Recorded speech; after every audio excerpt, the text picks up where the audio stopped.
Hello bachcho, let us read the question and the question says let A is equals to cos inverse x, cos inverse y, cos inverse z, cos inverse y, cos inverse z, cos inverse x, cos inverse z, cos inverse x and cos inverse y. This is matrices. ठीक है, और इस तरह से such that the determinant of A is equals to 0, then find the maximum value of x, y, x plus y plus z. So what we have given, हमें क्या given है, हमें गिवन है कि जो डिटर्मिनेंट ऑफ ए की value है, means अगर ए ये मैट्रिसेस है तो उसका डिटर्मिनेंट ए किसके इक्वल है, 0 के इक्वल है. ठीक है, तो चलिए हम फाइंड करते हैं.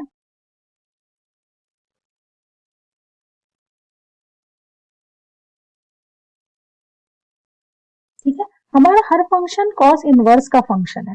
ठीक है, cos inverse x, cos inverse y, cos inverse z. तो हम सबसे पहले रेंज को समझते हैं. ठीक है, हमें पता है कि अगर हमारा फंक्शन कॉस इनवर्स एक्स है सपोज, तो कॉस इनवर्स की जो रेंज होगी वो होगी 0 से लेके किसके बीच में, पाई के बीच में.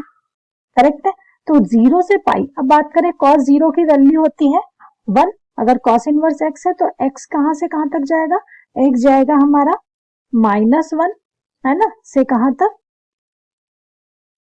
1 तक. तो x की वैल्यू -1 से -1 तक जाएगी. अब यहां पर बात करें कॉस इनवर्स एक्स है ना, कॉस इनवर्स एक्स 0 से पाई तक जा रहा है, तो कॉस 0 की वैल्यू 1 है और कॉस पाई की वैल्यू भी 1 है. तो हम कह सकते हैं कि जो रेंज है वो नेवर क्या होगी, नेगेटिव. करेक्ट, तो अगर ठीक है रेंज हमारी नेवर नेगेटिव, तो x जो है ना, x की वैल्यू होगी -1 से 1 के बीच में. यही दो बातें हैं जो हमें इसमें ध्यान रखना है. Now let us suppose that a is equals to, ठीक है, a is equals to determinant cos inverse x, cos inverse y, cos inverse z, cos inverse y, cos inverse z, cos inverse x, cos inverse z, cos inverse x, cos inverse y. ठीक है, is equals to क्या दिया है हमें, 0 है ना. The determinant of a is equals to 0, और determinant of a को हम लिख सकते हैं determinant of what ever given function. ठीक है, चलिए अब हम क्या करते हैं इसमें, है ना, अब हम लिखते हैं let us suppose that C1 tends to C1 plus C2 plus C3. अगर हम ये कर देते हैं C1 में चेंज कर रहे हैं हम, तो ये हो जाएगा हमारा C1.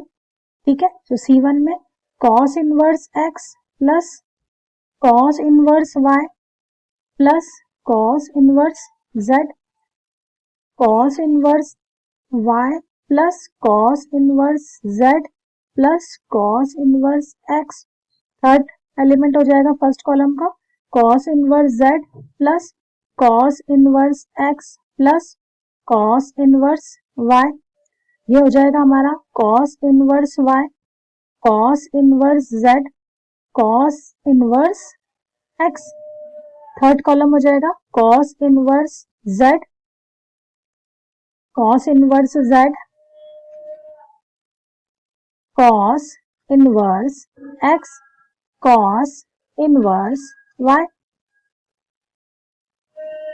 करेक्ट, चलिए अब हम देखते हैं फर्स्ट कॉलम में cos inverse x plus cos inverse y plus cos inverse x is coming common.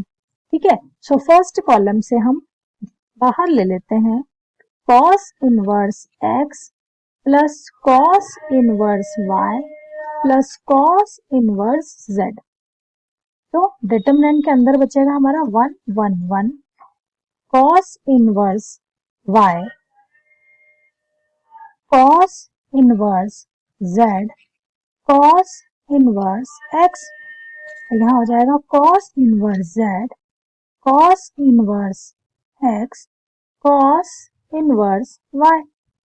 ठीक है, इज इक्वल्स टू क्या चल रहा है, 0. अब देखिए हम क्या कह रहे हैं कि या ये है ना into this determinant is equals to 0. तो हम कह सकते हैं और या तो cos inverse x plus cos inverse y plus cos inverse z is equals to 0 होगा और determinant of 1 1 1 cos inverse cos inverse y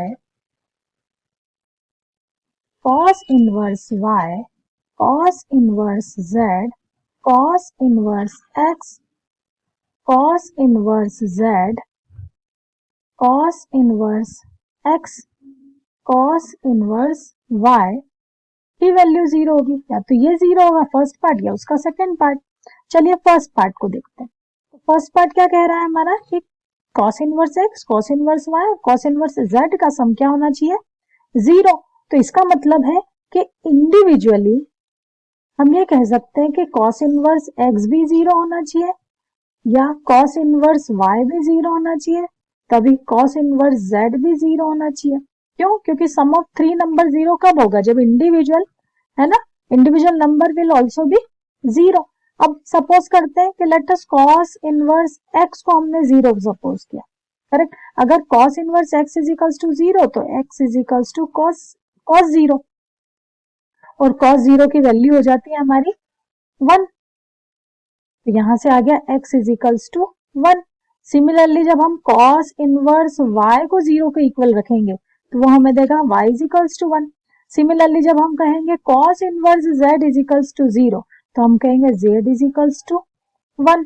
तो यहां से हमें क्या मिला कि x की वैल्यू, y की वैल्यू और z की वैल्यू तीनों क्या है, 1। देन हम क्या लिख सकते हैं, हम लिख सकते हैं x plus y plus z, x plus y plus z हो जाएगा हमारा 1 प्लस 1 प्लस 1 दैट इज 3। और यही क्या है, यही हमसे पूछा गया है कि हमारा final answer of x plus y plus z क्या आ रहा है answer, 3। So this is our correct answer. I hope this is clear to you. Thank you.